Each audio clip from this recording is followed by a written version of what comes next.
Pour conclure, nous allons vous prouver si le Coran vient bien de Dieu. Car comme il a été dit, si celui-ci provient de Dieu, il doit contenir des miracles. Et si vous lisez le Coran, vous verrez qu'il contient des informations qui ne pouvaient être connues à l'époque, c'est-à-dire il y a 1400 ans. Mohammed était un homme qui vivait en plein milieu du désert d'Arabie, là où la technologie n'existait pas. À cette époque, il n'y avait pas d'électricité, aucun appareil électronique, rien de tout ça. Les gens vivent de la terre, se déplacent en chameau. Personne n'avait inventé ou même pu imaginer les choses telles que les sondes, les scanners, les satellites, etc. Et pourtant, dans le Coran, nous pouvons lire « Sous l'eau, il y a des endroits où il y a de l'eau douce et de l'eau salée. Et entre les deux se trouve une barrière invisible qui empêche les deux eaux de se compénétrer. C'est-à-dire que le sel de l'eau salée ne va pas dans l'eau douce. Ces barrières les empêchent. Les océanologues comme Jacques-Yves Cousteau ont découvert cela récemment grâce aux sous-marins où ils ont pu faire des prélèvements d'eau, etc. Qui, il y a 1400 ans, en plein milieu du désert, pouvait savoir qu'il y a des barrières invisibles dans l'océan? Il est écrit dans le Coran que l'univers est en expansion continuelle, c'est-à-dire que celui-ci ne cesse de grandir. Les étoiles s'éloignent les unes des autres constamment. C'est en 1920, grâce aux appareils très perfectionnés, tels que les télescopes puissants, que nous avons pu savoir que l'univers était en expansion continuelle. Qui, il y a 1400 ans, pouvait connaître cette information? Nous savons aujourd'hui que les montagnes sont comme des piliers et possèdent des racines.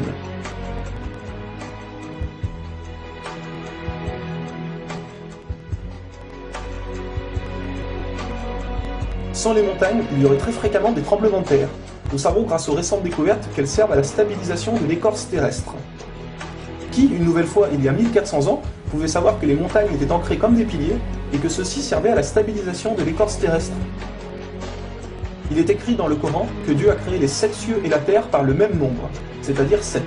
Nous connaissons aujourd'hui, grâce aux sondes qui vont sous terre, que la planète possède 7 couches terrestres. Le noyau interne solide, le noyau externe liquide, la couche D, le manteau inférieur, puis le manteau intermédiaire, le manteau supérieur et la lithosphère. Qui, il y a 1400 ans en plein milieu du désert, pouvait savoir que la Terre possédait 7 couches? Il était impossible de connaître cela sans la technologie récente. Il est aussi mentionné que les plantes ont des sexes, mâles et femelles. La découverte de la sexualité des plantes fut réalisée par Rudolf Jacob Comnenarius entre 1660 et 1720. Le Coran explique étape par étape l'embryologie, c'est-à-dire comment un enfant se développe dans le ventre de sa mère. Le professeur Ketmour, qui a aussi le prix Nobel au Canada de l'embryologie, a confirmé que cela se passait exactement comme indiqué dans le Coran, et a affirmé que ces faits ne pouvaient être connus il y a 1400 ans, et que par conséquent, ces informations avaient été révélées à Mohammed par Dieu. Un exemple, le Coran explique qu'à un moment, le fœtus a la forme d'une sangsue dans le ventre de sa mère. Et si on regarde des images des scanners, nous nous rendons compte que l'embryon a exactement la forme d'une sangsue et qu'il s'accroche à une paroi du corps comme le fait une sangsue. Le mot le plus adapté pour décrire cela est sangsue. Vous voyez comment les versets coraniques s'accordent parfaitement avec la science d'aujourd'hui? Pour savoir cela, il a fallu attendre l'arrivée de scanners, de caméras, etc. Qui, il y a 1400 ans, pouvait décrire en détail les étapes de l'embryologie? Pour ceux qui pensent que le Coran copie certaines civilisations, il faut savoir que certaines personnes auparavant avaient fait des suppositions et avaient pensé des choses qui se sont révélées vraies, mais ont aussi fait énormément d'erreurs, et que soi-disant le Coran les avait copiées. Donc par exemple, si vous prenez un mauvais élève qui copie sur un bon élève, si le bon élève a 18 sur 20, est-ce que le mauvais élève va avoir 20 sur 20? Non, bien sûr que non, car le mauvais élève aura copié les bonnes comme les mauvaises réponses, donc il aura aussi 18 sur 20. Alors si soi-disant le Coran copie les civilisations ou peu importe, comment se fait-il que le Coran extrait le vrai du faux? De plus que ces quelques civilisations ne faisaient que des suppositions. Or Mohammed affirme être sûr de tout ce qu'il dit. Le Coran contient plus de 500 versets dus à la science, sans aucune erreur ou contradiction. Et la technologie d'aujourd'hui ne vient pas contredire, mais confirmer tous les versets un par un du Coran.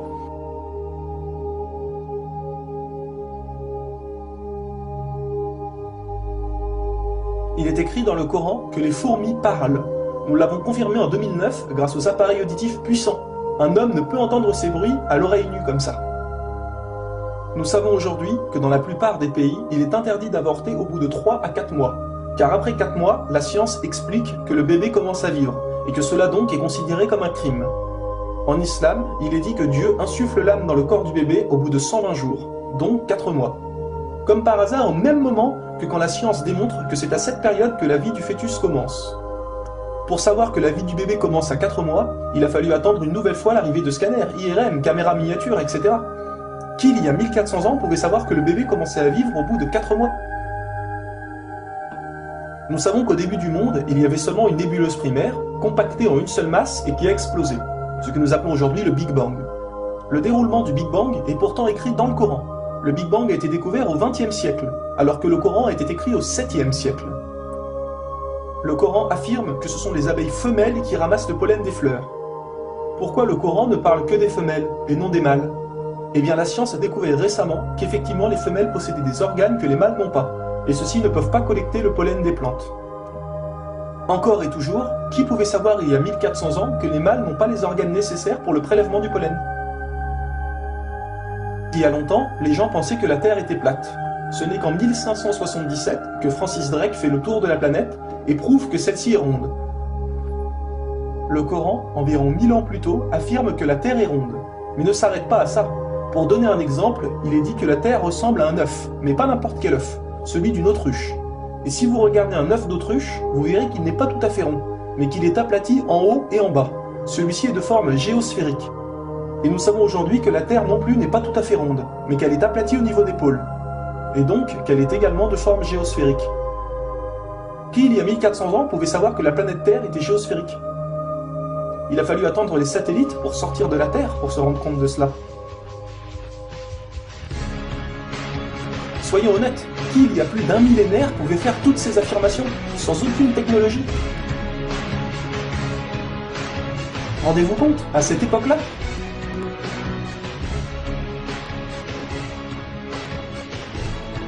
Et soyez conscients que je n'ai donné que quelques exemples. Il y a plus de 500 versets qui parlent de science sans aucune erreur. Le Coran parle d'astronomie, de biologie, de physique, de géologie, etc. Ça ne s'arrête pas là. Le Coran ne comprend pas seulement des miracles scientifiques, mais des miracles linguistiques ou numériques. Par exemple, le mot terre apparaît 13 fois dans le Coran, et le mot mer apparaît 32 fois. Additionnez 13 plus 32, cela vous donne 45. Si l'on met cela en pourcentage, 32 fois le mot mer sur 45 donne 71%. Et c'est exactement le pourcentage que la mer recouvre sur la surface de la Terre. La mer recouvre 71% de la surface de la planète. Et 13 sur 45 donne 29%. Et c'est exactement le pourcentage que représente la Terre sur la surface de la planète. Croyez-vous vraiment que cela vient du hasard? Le mot paradis apparaît 77 fois. Et devinez quoi? Le mot enfer apparaît aussi 77 fois. Le mot foi apparaît 25 fois. Le mot mécréance apparaît 25 fois. Le mot dunya, qui signifie le monde d'ici-bas, apparaît 115 fois. Akira, qui signifie le monde de l'au-delà, apparaît 115 fois. Le mot ange, 90 fois. Le mot diable, 88 fois. Les hommes, 23 fois. Les femmes, 23 fois. La vie, 145 fois. La mort, 145 fois. Bonne œuvre, 167 fois. Les péchés, 167 fois. Les 7 cieux apparaissent 7 fois. Et il y a encore plein et plein d'autres exemples.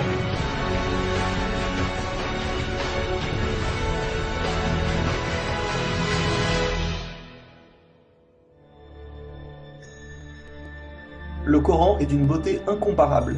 Dans la langue originale, c'est-à-dire en arabe, environ la moitié du Coran rime. Le Coran contient des palindromes. Un palindrome est un mot qui veut dire la même chose si on le dit à l'envers.